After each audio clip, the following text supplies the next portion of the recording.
Bonjour chasseur, te voilà dans les droites de la bibliothèque de Babel, endroit où il recueillit tout le savoir bestiaire de l'humanité, ainsi que son imaginaire. J'ai reçu ton parchemin et je me suis donc mis au travail. Ayant déjà parcouru l'allée où est entreposé tout le savoir de Westeros pour une autre affaire bien plus imposante, je me suis souvenu de l'endroit où se trouvaient les informations que tu cherches. Je t'invite donc à prendre place et à écouter les renseignements utiles pour que ta chasse se fasse d'une manière agréable. Aujourd'hui, après avoir déjà vu la Terre Noire, voyons ensemble ce terrible dragon femelle appelé Vhagar.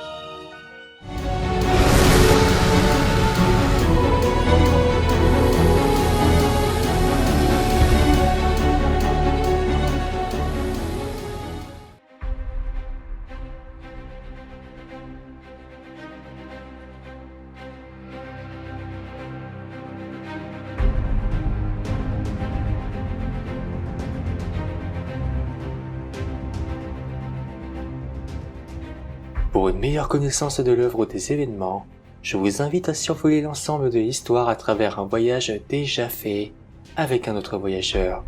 Ceci étant annoncé, revenons à ce qui nous intéresse. Vhagar était l'un des dragons utilisés par Aegon le Conquérant et ses sœurs Rhaenys et Visenya pendant la conquête.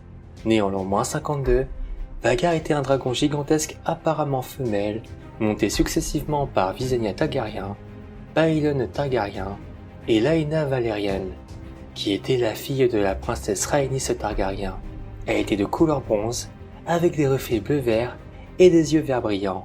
Au summum de sa puissance, son feu dragon aurait été capable de faire fondre l'acier comme la pierre. L'archimestre Gyldain prétend qu'à l'époque de la danse des dragons, elle était devenue presque aussi grosse que Balerion, mais cela était sujet à caution puisque son crâne, entreposé dans les caves du Donjon Rouge, était d'une taille inférieure à celui de Balerion, étant le plus grand dragon connu de cet univers, avec Cannibal, qui était le plus vieux des dragons sauvages de Père Dragon. Cela dit, d'après Tyrion Lannister, un cavalier monté pouvait toutefois aisément passer par sa gueule, mais contre toute attente, dans les livres, la couleur des écailles, des cornes, des os, des ailes et de la crête de la colonne vertébrale de Vhagar restait un mystère, tout comme la couleur de ses flammes ne furent jamais mentionnées. Au moment de la danse des dragons, Vhagar était le survivant endurci d'une centaine de batailles, étant presque aussi grand que Balerion. Elle était à ce moment dès lors la plus ancienne et la plus grande des dragons de Westeros, et aucun dragon vivant ne pouvait l'égaler en taille et en férocité. Bien avant, pendant la guerre de la conquête, Vhagar était chevauchée par la sœur femme aînée d'Aegon, Visenya, qui s'assura de la capitulation de Castelfoyer en embrasant les toits du donjon. Plus tard, elle brûla un tiers de la flotte de Haryn, puis avec Balerion et Meraxes, Vhagar combattit au champ de feu, où elle avait brûlé un nombre incalculable de soldats au service des Lannister et des jardiniers, étant la seule bataille dans laquelle les 3 dragons Targaryens eurent pris leur envol en même temps, pendant la conquête d'Aegon. Ensemble, Vhagar, Meraxes et Balerion tuèrent 4000 hommes, les brûlant vifs. Dans le but d'obtenir la reddition des autres royaumes de Westeros, Visenya voyagea avec Aegon et Rhaenys sur les rives du Trident dans l'attente de l'arrivée de l'host nordienne, qui capitula à la vue de l'host targaryenne. Visenya retourna jusqu'au Val d'Arryn avec Vhagar. La maison Arryn pensait résister aux dragons en restant cachée derrière ces imprenables montagnes de la Lune. Comme l'avait fait Aegon avec Harrenchenu à Harrenhal, Visenya survola les Eryets avec Vhagar et posa le pied au sol pour pouvoir parlementer. Finalement, les Aryets n'eurent pas à subir le même sort à Harrenhal. La reine régente Shara Arryn accepta de plier le genou, à condition que son jeune fils, le jeune Ronel Arryn, puisse faire une balade en vol sur le dos de Vhagar. Fidèle à sa parole, Visenya fit une balade sur le dos de son dragon avec Ronel.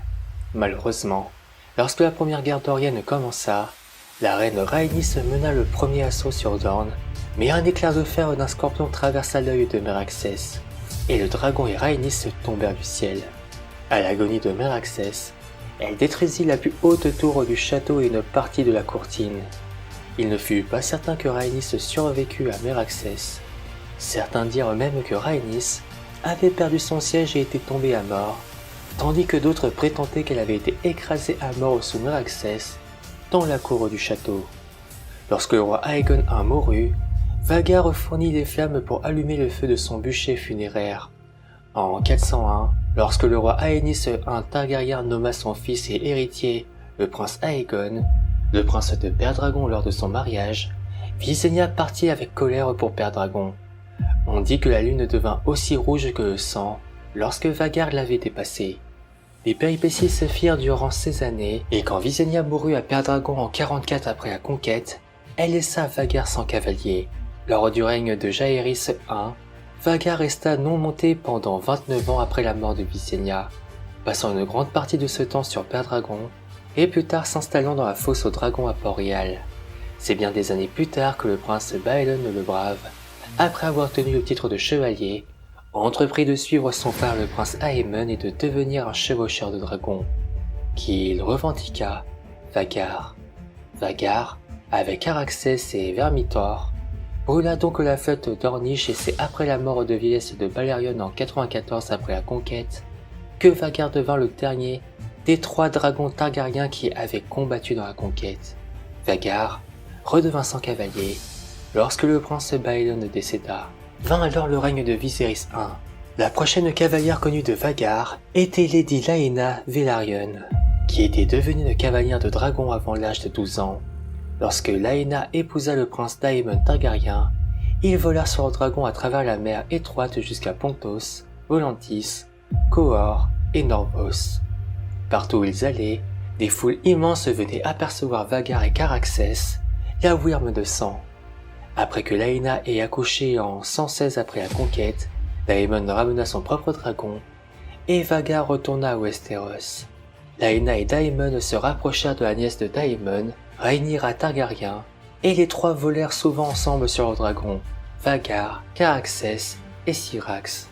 Laena mourut au début de 120 après la conquête, et il était dit que Laena avait tenté d'atteindre Vhagar dans ses dernières heures, afin de voler une dernière fois, mais elle n'en avait plus la force. Après les funérailles, le prince Aemon Targaryen, âgé de 10 ans, revendiqua Vhagar comme son propre dragon. Vint alors la terrible danse des dragons. Vhagar devint presque aussi grande que Balerion pendant la conquête d'Aegon et était devenu le plus grand dragon vivant de son temps. Le prince Aemon vola sur Vhagar afin qu'il puisse partir gagner le soutien de Lord Boros Baratheon pour le roi Aegon de Targaryen. Là, Aemon rencontra le prince Lucerys Velaryon dans l'espoir d'obtenir le soutien de sa mère, la reine Rhaenyra Targaryen. Aemon se vit interdire d'attaquer Lucerys pendant qu'ils étaient tous les deux dans le château de Boros, mais furent autorisés à le suivre à l'extérieur. Après que Lucerys monta dans le ciel sur son dragon Arax, Aemon monta sur Vhagar et suivit le jeune prince. Les 2 dragons se battirent lors d'une grande tempête et Vhagar vainquit rapidement Arax, dont la tête coupée allait s'échouer quelques jours plus tard avec le cadavre de Lucerys. Aemon continua donc à piloter Vhagar au combat pendant la guerre civile entre le roi Aegon II et la reine Rhaenyra. Au cours d'une bataille, Vhagar et Aemon, ainsi que le roi Aegon et Sunfyre, tendirent une embuscade au dragon Mélès et sa cavalière la princesse Rhaenys Targaryen. Mélès était un vieux et grand dragon, et aurait pu avoir une chance contre Vhagar seul, mais il fut tué lors de l'assaut combiné, Vhagar étant le seul dragon qui quitta la bataille raisonnablement indemne. La bataille contre Mélès laissa Aegon II gravement blessé, le laissant incapable de gouverner, et le prince Aemon fut donc nommé régent, et décida que la principale menace dans la guerre était le prince Daemon Targaryen, qui menaçait des armées à Harrenhal. Aemon prit alors Vhagar et la plupart des forces vertes de Port-Réal au nord pour attaquer Harrenhal, laissant la cité avec très peu de défense. Quand Aemon et Vhagar arrivèrent à Harrenhal, ils trouvèrent le château sans défense et vide, car Daemon était parti quelque temps auparavant pour attaquer Port-Réal, après avoir attiré Aemon et Vhagar loin de la capitale. Après la chute de la ville, le prince Aemon et la main du roi Criston Cole ne furent plus d'accord sur la manière de procéder pendant la guerre, et Aemon amena Vhagar dans une guerre de vengeance en solitaire. Ils brûlèrent une grande partie des terres fluviales, à commencer par toutes les structures en bois de Harrenhal. Vhagar causa plus de destruction qu'une armée entière et avait gravement blessé les partisans de Rhaenyra dans les terres fluviales, bien que la décision d'Aemon d'abandonner l'armée sous Criston fut avérée être une erreur stratégique. Sans Vhagar pour les protéger, l'armée de Cole à l'est avait ensuite été encerclée et détruite lors du bal du boucher, laissant l'est grand ouvert aux forces de Rhaenyra. Aemon et Vhagar continuèrent la destruction des terres fluviales et il devint la terreur du Trident. Daemon Targaryen sur son dragon Caraxès et la graine de dragon Netless sur le dragon Shiptiller avaient été envoyés pour chasser Aemon. Mais Daemon et Nettles cherchaient ensemble sans succès Vhagar, qui avait continué à terroriser les terres fluviales. Néanmoins, Daemon fit savoir que lui et Caraxès attendraient Aemon et Vhagar à Harrenhal. Le 14e jour de la veillée de Daemon à Harrenhal, Vhagar apparut dans le ciel, portant Aemon et son amante, Alice Rivers. Aemon laissa Alice dans la cour du château, et les dragons et leurs cavaliers se lancèrent dans les airs. Tous les quatre furent tués dans la bataille qui suivit au-dessus de l'œil de Dieu. Lorsque les dragons se retrouvèrent en joue ensemble, les mâchoires de Caraxès se refermèrent autour du cou de Vhagar. Daemon sauta de son dragon à Vhagar pour mettre l'épée célèbre appelée la Sœur Noire au travers de l'œil d'Aemon, et les dragons s'écrasèrent dans le lac. Quelques années après la fin de la danse, le cadavre de Vhagar fut retrouvé, le corps d'Aemon avec les os blindés toujours enchaînés à la selle, l'épée noirceur dans l'œil. Vhagar avait à seulement 180 ans lorsqu'elle mourut, le 22e jour de la 50e lune de 130 après la conquête. D'après nos informations, avec 18 autres crânes de dragons targariens, le crâne de Vhagar fut accroché à un mur de la salle du trône du Donjon Rouge. Après la rébellion de Robert, le roi Robert I Baratheon fit retirer les crânes de la salle du trône et les stocka dans une cave humide. Bien plus tard, lorsque Tyrion Lannister visita la capitale pour le mariage de sa sœur Cersei avec Robert, il remarqua les crânes dans la cave, dont celui de Vhagar. En 298 après la conquête, Arya Stark rencontra les crânes de dragon en traversant les caves du Donjon Rouge. Comme hommage, Daenerys Targaryen renomma par la suite les 3 navires envoyés par Illyrio Mopatis, Vhagar, Meraxes et Balerion pour prévenir le monde que les dragons étaient revenus. En résumé, Vhagar vécut encore 130 années jusqu'au commencement de l'une des plus grandes guerres civiles de Westeros, qui était comme nous l'avons vu soldée par la danse des dragons. Elle était lors de la danse le dragon le plus vieux, le plus féroce et le plus imposant à l'exception du cannibale. Elle était chevauchée par le prince Aemon Targaryen qui était le frère de la reine Rhaenyra et du roi Aegon de Targaryen, et fils du défunt roi Viserys I et de sa femme la reine Alicente Hightower. Elle mourut pendant la bataille au-dessus de l'œil-dieu, emportant avec elle son cavalier, le dragon Caraxès et Daemon Targaryen. Et c'est ici que la description se termine.